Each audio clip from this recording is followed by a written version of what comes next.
वक्त सब कुछ सिखा देता है, लोगों के बिना रहना भी और लोगों के बिना जीना भी। दर्द भी उन्हीं को मिलते हैं जो हर रिश्ता दिल से निभाते हैं।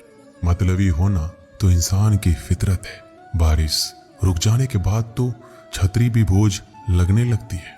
अकेले हो तो विचारों पर काबू रखो और सबके साथ हो तो जुबान पर काबू रखो। रुलाया ना कर हर बात ऐ जिंदगी, जरूरी नहीं सबकी किस्मत में चुप कराने वाली हो। आप कितने भी अच्छे इंसान क्यों ना हो, आप हमेशा किसी की कहानी में बुरे जरूर होते हैं। वक्त भी हैरान है, इतनी जल्दी तो मैं भी नहीं बदलता जितनी जल्दी हम लोग बदलते हैं। कोई तराजू नहीं होता रिश्तों को तौलने के लिए।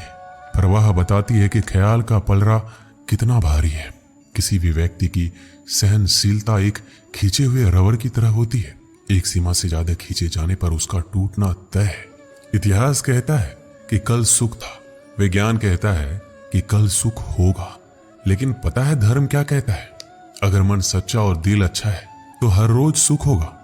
आदत थी मेरी सबसे हंसकर बोलना, मेरा शौक ही मुझे बदनाम कर गया। श्री कृष्ण कहते हैं खोई हुई दौलत, भूली हुई विद्या फिर से लौट सकते हैं, पर क्या खोया हुआ समय कभी लौटता है? नहीं। सारी जिंदगी रखा है रिश्तों का भर्म मैंने, लेकिन सच तो यह है कि खुद के सिवा कोई अपना नहीं होता। संसार में सुई बनकर रहे, कैंची बनकर नहीं। सुई दो को एक कर देती है और कैंची एक को दो कर देती है। व्यक्ति क्या है ये महत्वपूर्ण नहीं है, परंतु व्यक्ति में क्या है ये बहुत महत्वपूर्ण है। लोगों का मुंह बंद करवाने से अच्छा है अपने कान बंद कर लो, जिंदगी बेहतर बन जाएगी। श्री कृष्ण कहते हैं जीवन में समस्याओं से कौन घिरा रहना चाहता है, कौन कठिनाइयों से घिरा रहना चाहता है? कोई नहीं। आप भी ऐसा नहीं चाहोगे तो ऐसा करने के लिए आप क्या करते हैं? ऐसा करने के लिए अधिकतर लोग कठिनाइयों से दूर भागते हैं, समस्याओं से दूर रहते हैं, और यही आप सबसे बड़ी भूल कर बैठते हैं। समस्या जंगली पशु के समान होती है, जिससे आप जितना दूर भागेंगे वो उतना ही विकराल रूप धारण कर लेगा और अंततः आपका अंत कर देगा। तो इस समस्या से कैसे बचा जाए? और इस समस्या का हल है कि आप अपने परिश्रम से, अपनी लगन से, अपनी दृढ़ता से समस्या का हल ढूंढना होगा। यदि नाविक को कुशल खेवैया बनना है तो वो शांत समुद्र में नहीं बन सकता, उसे तो तूफान का सामना करना ही होगा। श्री कृष्ण कहते हैं कि इतिहास गवाह है कि जिसकी बराबरी नहीं की जा सकती उसकी बदनामी शुरू कर दी जाती है। समय एक नदी की तरह है, हम एक ही पानी को दोबारा नहीं छू सकते। जो धारा बह चुकी है वह फिर कभी नहीं आएगी। संभल के रहो ऐसे लोगों से जिनके दिल में भी दिमाग होता है। कोई भी इंसान ऐसे ही अपने आप नहीं बदलता। जिंदगी में कुछ ऐसे हादसे हो जाते हैं जो इंसान को बदलने पर मजबूर कर देते हैं। किसी ने एक संत से पूछा गुस्सा क्या है? संत ने बहुत अच्छा जवाब दिया, किसी और की गलती की सजा खुद को देना। वक्त के साथ चलना कोई जरूरी नहीं है, सच के साथ चलिए, एक दिन वक्त आपके साथ चलेगा।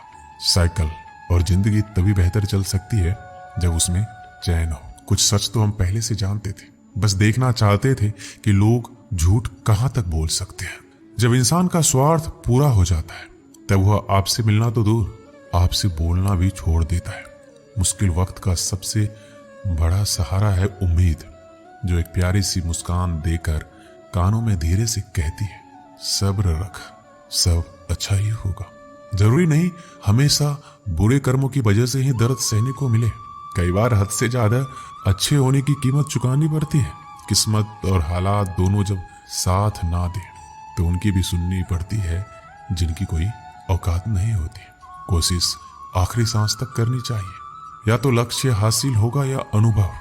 कहते हैं कि प्यार की शुरुआत आंखों से होती है। यकीन मानो प्यार की कीमत भी आंखों से ही चुकानी पड़ती है।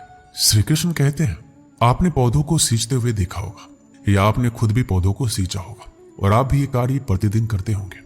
जब आप पौधे को जल देंगे तभी यह फलित होगा, इनमें से फूल निकलेंगे, इनकी सुंदरता बढ़ेगी। परंतु प्रतिदिन यह कार्य करने के पश्चात भी हम इससे एक महत्वपूर्ण सीख लेना भूल जाते हैं। हम कभी पौधों के पत्तों पर, उनकी डालियों पर, उनके फूलों और फलों पर जलधारा नहीं डालते, उन्हें धोते नहीं, परंतु फिर भी वह पनपते हैं, क्योंकि पौधों का जड़ ही सफलता का मूल है। यदि आप एक बार में अनेक कार्य करने जाएंगे तो आपको एक कार्य में भी सफलता नहीं मिलेगी।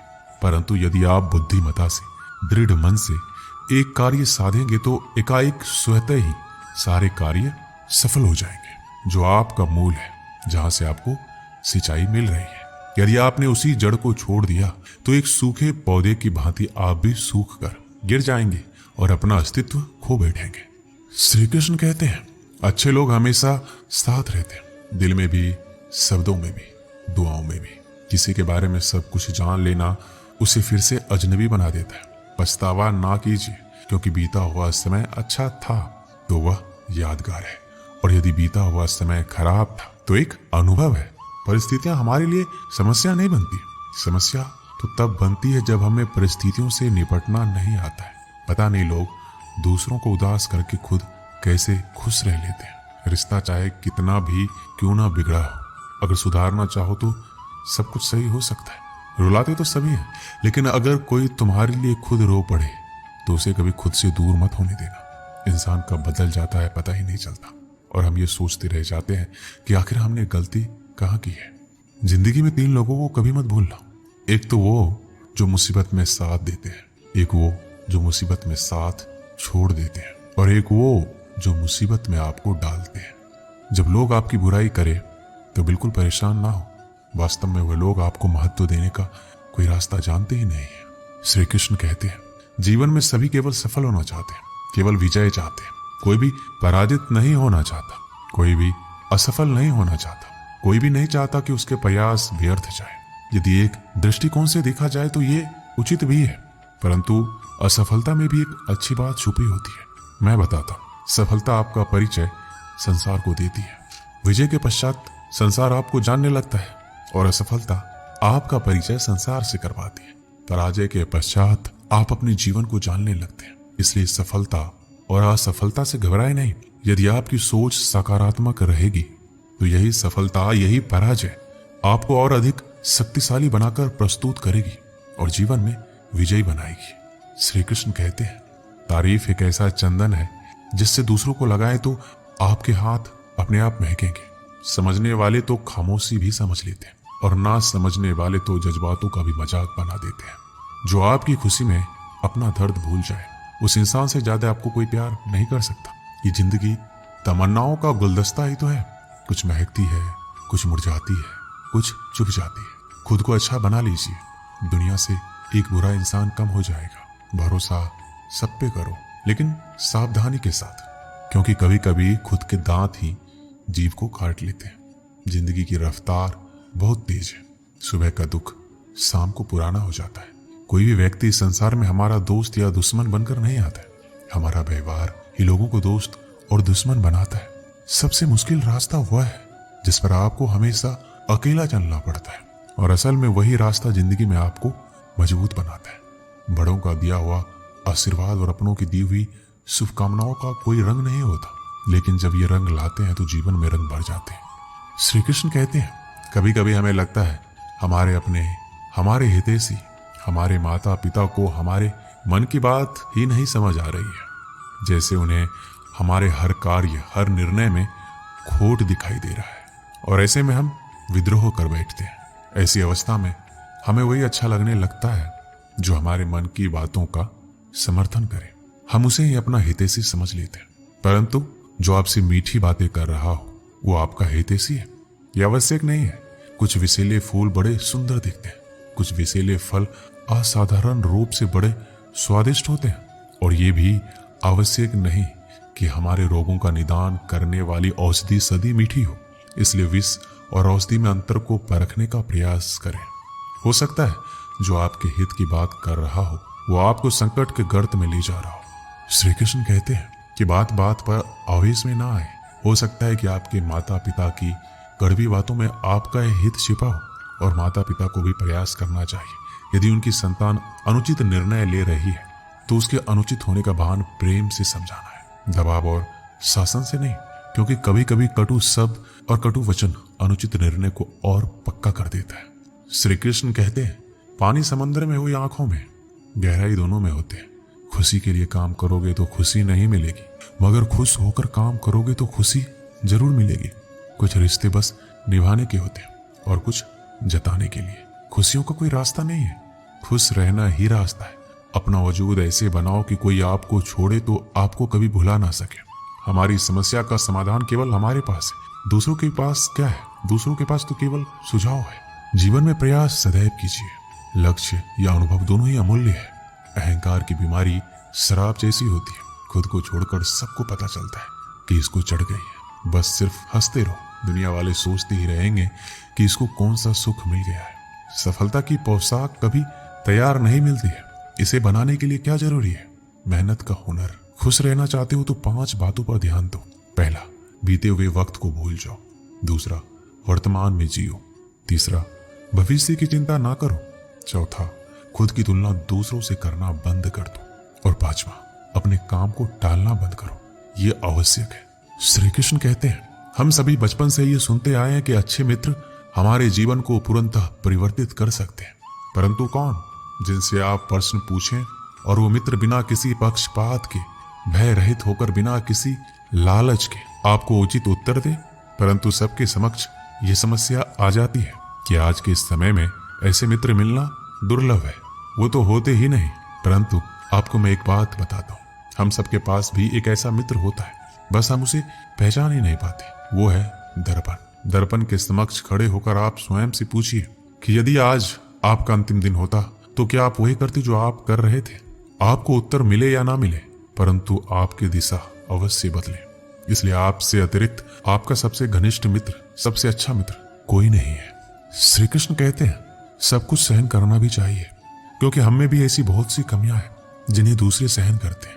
अज्ञानी व्यक्ति गलती छुपाकर बड़ा बनता है और ज्ञानी व्यक्ति गलती मिटाकर बड़ा बनता है। ये मौत भी बड़ी अजीब चीज है। एक दिन मरने के लिए पूरी जिंदगी जीना पड़ता है।